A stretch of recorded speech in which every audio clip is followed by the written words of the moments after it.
மனித நேயம் இல்லாதவங்க தான் ஸ்டூடெண்ட்ஸ் மேல கைய வைப்பாங்க.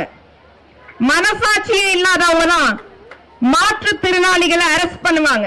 நான் யார பத்தி சொல்றேன்னு தெரியுமா? யார பத்தி சொல்றேன்? Correct bro, correct, you right.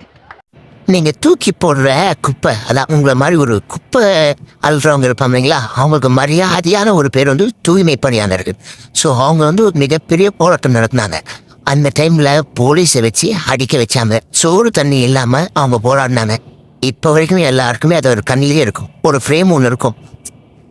அப்போ எல்லாமே உங்களை மாதிரி ஆட்கள் யாருமே வந்து மனசாட்சி, பொருளாட்சி, இந்த ஆட்சி அந்த ஆட்சியெல்லாம் பேசலீங்களே. அப்போல்லாம் யார் கண்ணிலையும் படலை போல. இப்போ மட்டும் எப்படி எல்லார் கண்ணிலையும் போயிருக்கு. இந்த போராட்டம் வந்து மாணவர்களோட போராட்டம். இதில் எதுக்கு டிஎம்கே வருது? திமுகவின் தகவல் தொழில்நுட்ப அணியின் மாநில துணை செயலாளர்